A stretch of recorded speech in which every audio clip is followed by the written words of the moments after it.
Hello friends, welcome to channel self में tutorial. आप ready हो जाएं, मैं फिर से आ गई हूँ आपका चैप्टर लेके, हिस्ट्री ऑफ 12th चैप्टर 6 का पार्ट 3। यानी कि चैप्टर 6 में जो पढ़ना है, मुगल दरबार इतिवृत्त द्वारा इतिहास का निर्माण, the Mughal court reconstructing history through chronicle. तो अभी तक हमने इस चैप्टर 6 का 12th हिस्ट्री चैप्टर 6 का पार्ट 1 और पार्ट 2 अपलोड कर दिया है। ये है पार्ट 3। पार्ट 3 में आप देखेंगे और सुनेंगे मुगल दरबार इतिवृत्त द्वारा इतिहास के निर्माण से रिलेटेड कुछ शॉर्ट क्वेश्चन, या ये कहे कि ऑब्जेक्टिव क्वेश्चन। मैं ऑब्जेक्टिव पे इसलिए इतना फोकस कर रही हूँ, ऐसा नहीं है कि मैं लॉन्ग क्वेश्चन लेकर नहीं आऊँगी। पार्ट 4 जो होगा, पार्ट 4 और पार्ट 5 लॉन्ग क्वेश्चन ही होगा, लेकिन एक क्वेश्चन के सहारे, एक क्वेश्चन को मेन टॉपिक में रख के मैं पूरे उस टॉपिक के कंसेप्ट को क्लियर करती हूँ, ताकि आपको ये रट्टाफिकेशन ना हो कि आप सिर्फ एक क्वेश्चन को रट रहे हैं और आपको समझ में नहीं आ रहा है। आप पूरे उसके दाएं बाएं आजू बाजू सब चीज़ आपको जानना ज़रूरी है, जिससे आप लॉन्ग क्वेश्चन भी आए, शॉर्ट क्वेश्चन भी आए, वो भी क्लियर कर ले, और जो ऑब्जेक्टिव है वो भी आप आसानी से क्लियर कर ले। ओके, तो इसके पहले आपने देखा चैप्टर 1 और 2, ये है 12th क्लास का इतिहास। और जैसे एक इंस्ट्रक्शन इम्पॉर्टेंट लग रहा है, मैं फिर भी बता देती हूँ, आप लोग जानते भी हैं, मैं पढ़ देती हूँ। For paid special classes and PDF lecture contact us on WhatsApp number इतना। यहाँ व्हाट्सअप नंबर ऊपर दिया हुआ है, स्क्रीन पर आपके दिख रहा होगा। यदि आप पेड क्लासेस से जुड़ना चाहते हैं, स्पेशल क्लासेस से जुड़ना चाहते हैं, तो व्हाट्सअप नंबर पे मैसेज करें अपना पूरा एड्रेस के साथ। मिनिमम फीस के साथ स्पेशल क्लास कराए जाते हैं और साथ ही PDF अवेलेबल कराया जाता है। ओके, चलिए आगे बढ़ते हैं। शॉर्ट आंसर टाइप क्वेश्चन है, आप तैयार हो जाए। इसमें बहुत सारे क्वेश्चन का आंसर आप जानते भी होंगे। मैं ऑब्जेक्टिव टाइप क्वेश्चन लेकर आई हूँ आपके लिए। और कल से जो चैप्टर 4 होगा, चैप्टर 6 का पार्ट 4 होगा, उसमें लॉन्ग क्वेश्चन का टॉपिक रखा जाएगा।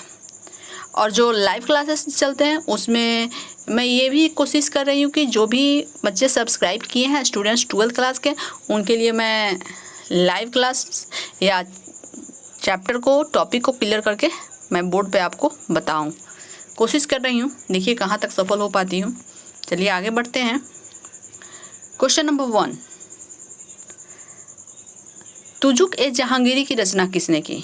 तुजुक ए जहांगीरी की रचना किसने की? जहांगीर ने की थी। भारत में मुगल वंश का संस्थापक कौन था? कौन था? बाबर था। भारत में मुगल वंश का संस्थापक बाबर था। तुजुक ए बाबरी किसने लिखी? तुजुक ए बाबरी यानी बाबर के इतिहास के बारे में या बाबर के आत्मकथा के बारे में लिखा गया है, वो स्वयं बाबर ने ही लिखा था। अकबर का वजीर कौन था? बैरम खां था। अकबर का वजीर का मतलब होता है प्रधानमंत्री, तो अकबर का वजीर था बैरम खां। अकबर 13 साल की उम्र में गद्दी पर बैठा था। जब उसके पिता की मृत्यु हो गई थी तो 1556 ईस्वी में, तो उसकी उम्र 13 साल थी। आप जोड़ भी ले सकते हैं, उनका जन्म 42 में हुआ था, 1542 में, यानी 1542 में वह गद्दी पर बैठा 1556 में। ओके, तो उस समय बाबर की उम्र कम थी, तो इसीलिए बैरम खां के संरक्षण में अकबर जो है गद्दी पर बैठा। ओके, चलिए आगे बढ़ते हैं। क्वेश्चन नंबर 5, मुमताज महल किसकी पुत्री थी? मुमताज महल आसफ खां की पुत्री थी। चलिए इसके बारे में मैं कुछ बता देती हूँ। मुमताज महल जो थी शाहजहां की बेगम थी, यानी पत्नी थी। वो आसफ खां की पुत्री थी। आसफ खां कौन था? नूरजहां का भाई था। नूरजहां का मतलब जहांगीर की जो दूसरी शादी हुई थी, नूरजहां का रियल नेम था मेहरुनिशा। तो मेहरुनिशा का भाई था आसफ खां। आसफ खां ने अपनी पुत्री अर्जुमंद बानो बेगम से शादी कराई थी शाहजहां की। अकबर के समकालीन इतिहासकार कौन थे? अकबर के समकालीन इतिहास, समकालीन मतलब होता है कंटेम्प्ररी, कंटेम्प्ररी का मतलब होता है कि जो उसके समय में वो थे, तो वो था बदायूनी। अकबर के किस प्रांत पर अधिकार नहीं कर सका? अकबर किस प्रांत पे? अच्छा, अकबर ने बहुत सारी जगहों पर अधिकार किया था, लेकिन अकबर ने चित्तौड़ पे अधिकार नहीं कर सका।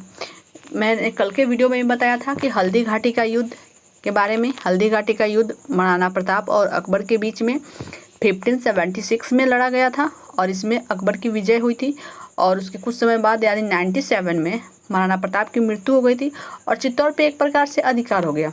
लेकिन हमने ये भी कहा कि चित्तौड़ पे जो अधिकार था वो आंशिक था, वो पूर्ण रूप से अकबर कभी भी चित्तौड़ पर किसी भी मुगल सम्राट ने पूर्ण रूप से अधिकार नहीं कर सके चित्तौड़ पे। तो किस प्रांत पर अधिकार नहीं कर सका? तो चित्तौड़ पे। चलिए, आलमगीर के नाम से कौन सा मुगल बादशाह जाना जाता था? बताइए, आलमगीर के नाम से कौन सा जाना जाता था? औरंगजेब। औरंगजेब मतलब मुगल वंश का सबसे अंतिम शासक, जिसके समय में मृत्यु के बाद मुगल वंश का पतन हो जाता है। अब आप सोच रहे होंगे कि औरंगजेब के बाद भी बहुत सारे मुगल शासक थे, लेकिन उनका एक दिल्ली सल्तनत पर वर्चस्व नहीं रहा। कहीं न कहीं अंग्रेजों के आगमन से उनकी शक्ति जो है सीमित होते गई और मुगल दरबार खुद षड्यंत्रों का घेरा बन गया और इस कारण से एक सशक्त शक्तिशाली शासक जो कहा जाएगा वो औरंगजेब था। औरंगजेब के बाद मुगल साम्राज्य का पतन प्रारंभ हो गया। ओके, नेक्स्ट क्वेश्चन देखते हैं। आइन ए अकबरी किसकी रचना है? अबुल फजल की। आइन ए अकबरी किसकी रचना है? अबुल फजल। और आइन ए अकबरी जो है अकबरनामा का एक पार्ट है जिसे अबुल फजल ने जिसकी रचना की थी। ओके, आइन ए अकबरी में कृषि संबंधी कार्यों का बहुत ही उत्तम ढंग से उल्लेख किया गया है। आइन ए अकबरी कितने भागों में विभक्त है? आइन ए अकबरी 3 भागों में विभक्त है। क्वेश्चन नंबर 11, औरंगजेब ने अपने जीवन का अंतिम भाग कहाँ बिताया? दक्षिणी भारत में। औरंगजेब जो था अंतिम मुगल शासक था जिसने दक्षिण भारत तक अपने साम्राज्य का विस्तार किया और एक तरह से दक्षिण भारत में भी वो इतना ना उलझा रहा कि उत्तरी भारत के विकास की तरफ कोई विशेष ध्यान नहीं दे सका। क्वेश्चन नंबर 12, शेख मोइनुद्दीन चिश्ती की दरगाह स्थित है कहाँ? शेख मोइनुद्दीन चिश्ती सूफी संत थे, पहले सूफी संत जिसने चिश्ती संप्रदाय की स्थापना की थी और उनका दरगाह मतलब होता है कि जहाँ मृत्यु के बाद जहाँ दफनाया गया हो, वह एक पवित्र धार्मिक स्थल समझा जाता था सूफियों के लिए। तो ये कहाँ स्थित था? अजमेर में था। ओके, चलिए आगे बढ़ते हैं।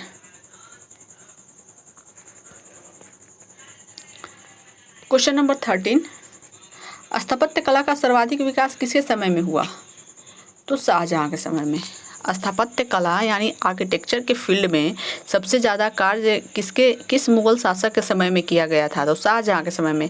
ऐसा नहीं कि अकबर और जहांगीर के समय में नहीं है, लेकिन एक बात है कि मुगल शासक जितने भी हुए उनके जैसे कि बाबर और हुमायूं की बात करें तो उन्हें अपने को स्थापित करने में ही कुछ समय लग गया, तो उन्होंने आर्किटेक्चर पे कुछ ज़्यादा ध्यान नहीं दिया। लेकिन जब जहांगीर का समय आता है, अकबर का आता है, शाहजहां का आता है, औरंगजेब का आता है, तो अकबर के काल को हिंदी साहित्य का स्वर्ण युग कहा जाता है, क्योंकि अकबर ने बहुत सारे हिंदी ग्रंथों को या फारसी को हिंदी में अनुवाद कराया, बहुत सारे हिंदी ग्रंथों को फारसी में अनुवाद कराया और फारसी को हिंदी में। ओके, तो हिंदी साहित्य का स्वर्ण युग कहा जाता है। ओके, और शाहजहां के समय को स्थापत्य कला का स्वर्ण युग कहा जाता है, जहांगीर के समय को चित्रकला का स्वर्ण युग कहा जाता है। ओके, तो इस तरह से शाहजहां के स्थापत्य कला का सर्वाधिक विकास किसके समय में हुआ?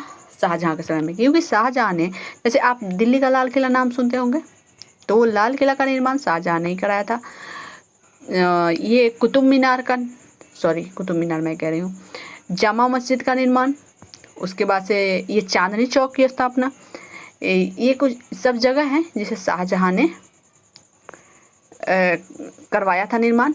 और इसीलिए उस इलाके को, जहाँ दिल्ली का जो पुरानी दिल्ली में जो चांदनी चौक ये सब वगैरह ये सब है, तो उसे शाहजहांपुर के नाम से भी जाना जाता है। इसके अलावा आगरे में भी शाहजहाँ ने बहुत सारे भवनों का किलों का निर्माण कराया था। तो इसीलिए इसके काल को स्वर्ण काल भी कहा जाता है स्थापत्य कला का। और एक बात है कि इसके समय में मुगल काल में किसानों से या आम व्यक्ति से ज़्यादा कर लिए गए, टैक्स लिए गए, क्योंकि ये राजे महाराजे जो होते हैं ऐसा थोड़ी है कि उनके जेब का पैसा होता है, ये आम व्यक्ति से ही टैक्स लेते हैं। चलिए आगे बढ़ते हैं। पानीपत का प्रथम युद्ध किस वर्ष हुआ था? और इसके पहले वाले वीडियो में भी मैं बात कर चुकी हूँ उसके संबंध में कि पानीपत का प्रथम युद्ध 1526 में हुआ था। कब हुआ था? 1526 में। किसके बीच? बाबर और इब्राहिम लोदी के बीच।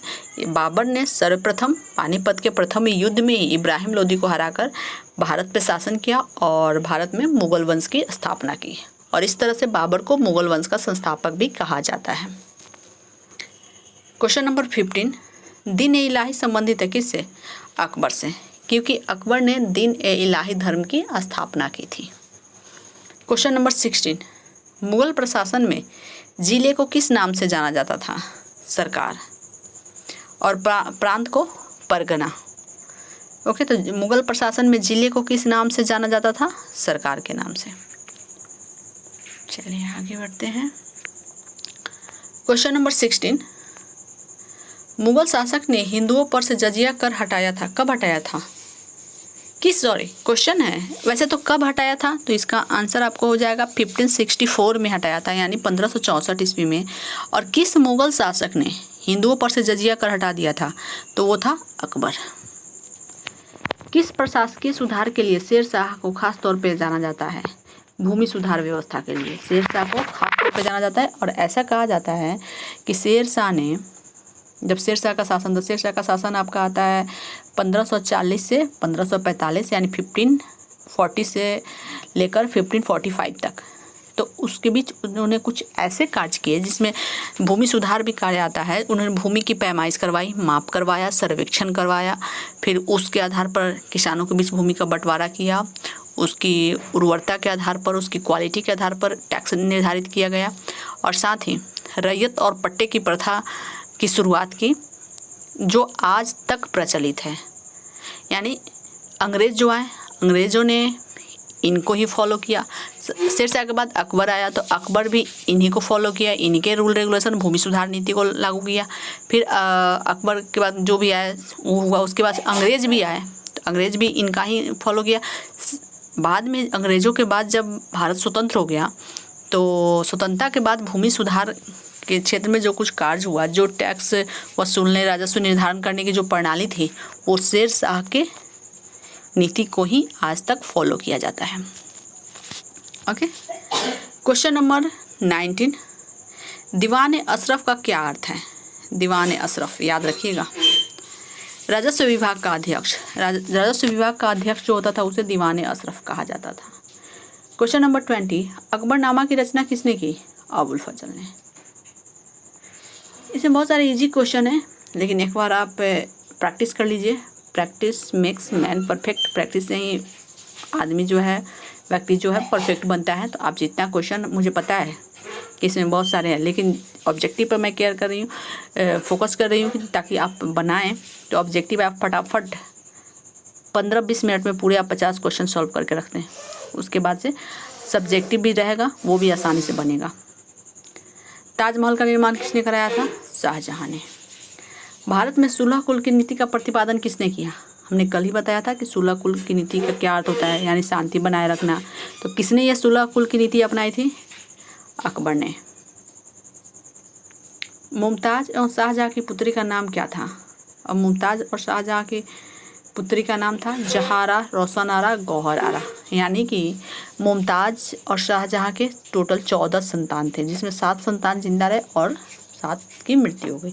जिनमें से 7 संतानों में 4 पुत्र था और 3 पुत्रियां थी।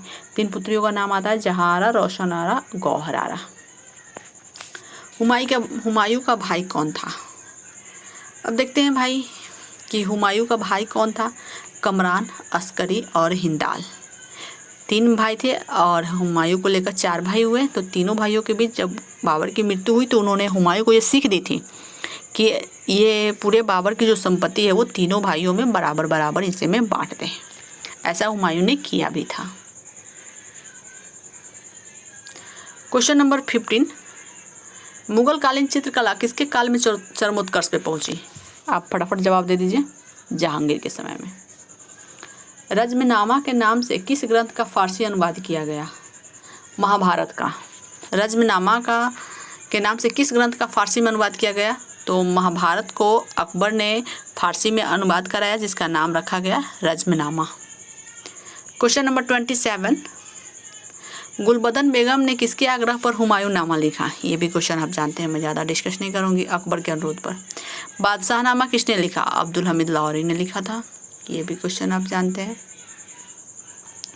यस्सा यानी राजकीय नियम किसने लागू की थी? चंगेज खान ने लागू की थी। हुमायूं नामा का अंग्रेजी अनुवाद किसने किया? हेनरी बेवरेज ने किया। लाडली बेगम किसकी पुत्री थी? नूरजहां की पुत्री थी। फतेहपुर सीकरी को राजधानी किसने बनाया? अकबर ने बनाया। ये सारे क्वेश्चन इजी हैं, आप जानते हैं, तो फटाफट आप भी याद कर लीजिए। चैप्टर कंप्लीट होने के बाद 10 चैप्टर कंप्लीट होने के बाद टेस्ट सीरीज स्टार्ट किए जाएंगे। क्वेश्चन नंबर 33, दरबार में अभिवादन का तरीका कौन सा था? कोर्निश, सजदा और पायबोस। अकबर ने किस सन में दिन ए इलाही धर्म चलाया था? 1581 में। यानी दिन ए इलाही धर्म जब अकबर ने चलाया तो वो कब चलाया? 1581 ईस्वी में। क्वेश्चन नंबर 35, कौन दारा और शाहजहाँ के पास आगरा में रहती थी? दारा और शाहजहाँ के पास जहांआरा। क्वेश्चन नंबर 36, दिल्ली में चांदनी चौक का निर्माण किसने करवाया? तो दिल्ली में चांदनी चौक का निर्माण जो है वो जहांआरा ने करवाया था। ये शाहजहाँ की सबसे लाडली पुत्री थी। इन्हें स्थापत्य कला के क्षेत्र में भी बहुत सारे कार्य किए, इन्होंने साहित्य के क्षेत्र में भी किए। क्वेश्चन नंबर 37, बाबर चंगेज खां का कौन सा वंश था? बाबर चंगेज खां का 14वां वंश था, माता की तरफ से। क्वेश्चन नंबर 38, गुलबदन बेगम कौन थी? गुलबदन बेगम लेखिका थी। क्वेश्चन नंबर 39, अकबर का संरक्षक बनकर किसने शासन किया था? तो मैं पहले ही क्वेश्चन में था कि वजीर कौन था अकबर का? तो बैरम खां। तो संरक्षक बनकर किसने शासन किया था? बैरम खां ने। क्योंकि मैं पहले ही बता चुकी हूँ कि अकबर 13 वर्ष की उम्र में गद्दी पे बैठा और उस समय वो बच्चा था, इसीलिए ज़्यादा वो उसे संरक्षक नियुक्त किया गया था। एक प्रधानमंत्री यानी वजीर भी था और एक तरह से संरक्षक भी था। क्वेश्चन नंबर 40 में क्वेश्चन नंबर में है, अकबर के समय में राजकुमारों को अधिकतम कितने का मनसबदार बनाया गया? मैं पहले भी बता चुकी हूँ कि मनसबदार क्या है। मनसब शब्द से बना है जिसका अर्थ होता है जात या ओहदा। उसमें मनसबदार में जात और सवार दी जाती थी, यानी जितने सैनिक होते थे उससे ज़्यादा घुड़सवारी होता था, तो उसी के आधार पर किसी का ओहदा नापा जाता था कि ये व्यक्ति दरबार में शक्तिशाली है, इसका पावर कितना है। तो उस तरह से राजकुमारों को ज़्यादा मनसब दिया जाता था। वो बहुत ज़्यादा के मनसबदार होते थे, बड़े मनसबदार होते थे। उन्हें कितने का मनसब दिया जाता था? 12,000 का। भारत का अंतिम मुगल सम्राट कौन था? ये तो आप जानते ही हैं, लेकिन फिर भी देख लीजिए, औरंगजेब। मुगल चित्रकला किसके समय में चरमोत्कर्ष में पहुंची? जहांगीर के समय में। ओके, तो मुझे लगता है ये टोटल 42 क्वेश्चन है, कंप्लीट हुए। तो अब इस चैप्टर में मुझे ऐसा लग रहा है कि जिस तरह से भी जो कुछ भी ऑब्जेक्टिव आएगा आप आसानी से कंप्लीट कर लेंगे, इसमें चिंता करने की कोई ज़रूरत नहीं है। अब मैं पार्ट 4 और 5 जो लेकर आऊँगी वो लॉन्ग क्वेश्चन का रहेगा। लॉन्ग ऐसा नहीं है कि ज़्यादा लॉन्ग होगा, ज़्यादा आधे पेज या 1 पेज के आंसर होगा। ओके, तो उसी तरह से तो क्वेश्चन पूछे जाते हैं। तो इस तरह से चैनल पर बने रहें। आपके दूर दराज के जितने भी साथी सहयोगी हैं सबको चैनल को सब्सक्राइब करवा दें, ताकि उन्हें भी इस तरह से लॉकडाउन में जिस तरह से कोचिंग संस्थान, स्कूल, कॉलेज बंद है तो उन्हें फुल मटेरियल मिले। यदि आप जुड़ते हैं तो यदि आप करें तो मैं आप पूरा टॉपिक वाइज लेक्चर के साथ आपको वीडियो अवेलेबल कराऊंगी। बस चैनल पर बने ज़्यादा से ज़्यादा सब्सक्राइब करें, अपनी एकजुटता आप दिखाएं। अगर वीडियो को आप देख रहे हैं तो लाइक का बटन दबाना ना भूलें, लाइक कर दीजिए। लाइक आप लोग वीडियो को करते हैं तो इससे क्या होता है, मैं वीडियो जो बना रही हूँ उससे मुझे प्रोत्साहन मिलता है, अच्छा लगता है कि जो मैं वीडियो बना रही हूँ कोई देख रहा है, किसी की तैयारी हो रही है। तो लाइक का बटन दबाएं, वीडियो को ज़्यादा शेयर करें, चैनल को सब्सक्राइब करें। हम फिर मिलते हैं एक नए वीडियो के साथ, आप वेट करते रहें। तब तक के लिए धन्यवाद।